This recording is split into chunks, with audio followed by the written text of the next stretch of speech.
গৌৰীপুৰৰ প্ৰথমেশপুৰ মহাবিদ্যালয়ত উত্তেজনা চৰাই পানী খোৱা পাত্ৰ গছত ওলোমাক লৈ সংঘাত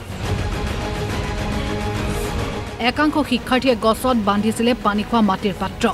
আন একাংশই আপত্তি দৰ্শাই ভাঙিলে এফালৰ পৰা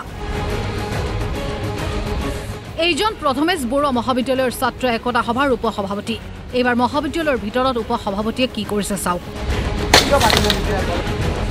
হাতত কাঠৰ বাটাম লৈ বনৰীয়া পক্ষীৰ বাবে একাংশ ছাত্ৰ ছাত্ৰীয়ে ওলমাই দিয়া পানীৰ পাত্ৰ ভাঙিছে এফালৰ পৰা পানীৰ পাত্ৰ বিদ্যালয়ত ওলমাই দিয়াত উপসভাপতিৰ আপত্তি কত শুনক মহোদয় কৈছে যে কলেজৰ ভিতৰত কোনো পাৰ্টি নচলিব পাৰ্টিৰ নাম নচলিব সেইকাৰণে আমাক খেল লগাব বিচাৰো মানা দিছে ডেভেলপমেণ্টৰ কাম পাৰ্টিৰ নাম লগাই কৰিব বিচাৰো কৈছে কলেজৰ ভিতৰত কোনো পাৰ্টি এলা নহয় এতিয়া কিয় পাৰ্টিৰ নাম পানীৰ পাত্ৰত এবিভিপি লিখাটোৱেই এওঁৰ আপত্তি উপসভাপতিৰ দাবী বিদ্যালয়ৰ দল সংগঠন নিষিদ্ধ আমালোকৰ প্ৰথমেশপুৰ মহাবিদ্যালয়ৰ ভিতৰত কোনো ধৰণৰ ৰাজনৈতিক দলৰ লগত সংগঠিত দলৰ নাম লিখি প্ৰচাৰ কৰাটো কঠোৰভাৱে নিষিদ্ধ কৰা আছে নিষেধ কৰা আছে দেওবাৰৰ দিনা পাৰ্টিৰ নাম লিখি ডোনেশ্যনৰ নামত এটা মানে মাটিৰ পাত্ৰত এবিভিপি পাৰ্টিৰ নাম লিখা আছিল এইটো তো মাটিৰ পাত্ৰৰ ভিতৰত বন্যপক্ষীৰ কাৰণে পানীৰ ব্যৱস্থা কৰি দিছিল তো গতিকে কথাটো হ'ল আপোনালোকে যদি বন্যপ্ৰাণীৰ খোৱা পানীৰ ব্যৱস্থাৰ বাবে মহাবিদ্যালয়ৰ ভিতৰতে কিয় অকল কৰিব বাহিৰত কিমানটা লগাইছে আপোনালোকে বনৰীয়া পক্ষীৰ বাবে পানীৰ পাত্ৰ গছত ওলমোৱাত এওঁৰ নাই আপত্তি পিছে কোনো সংগঠনৰ নামত এই কৰ্ম কৰিব দিয়া নহ'ব বুলি স্পষ্ট সংকাৰ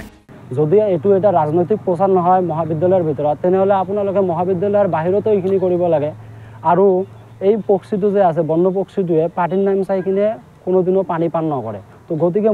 এই মাটিৰ পাত্ৰটোত পাৰ্টিৰ নাম কিয় কথা কামটো কৰিছে বহুত ভাল লাগিছে আমালোকো ভাল লাগিছে কিন্তু কথাটো হ'ল যে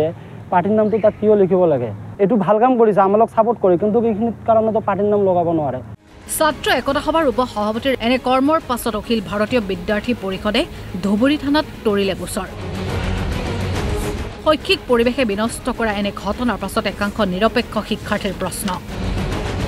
ছাত্ৰ একতা সভাৰ সৈতে আলোচনা কৰিছিল নেকি উপসভাপতিয়ে পানীৰ পাত্ৰ ভঙাৰ পূৰ্বে উপসভাপতিয়ে শিক্ষকক অৱগত কৰিছিলনে কলেজ কৰ্তৃপক্ষৰ পৰা অনুমতি লৈ পাত্ৰ ওলোমোৱা হৈছিলনে কলেজৰ নিৰ্বাচনত ৰাজনৈতিক দলৰ সহায় লৈছিল নে নাই উপসভাপতিয়ে গৌৰীপুৰৰ পৰা সুৰজ কুমাৰ মাহাতৰ প্ৰতিবেদন DY365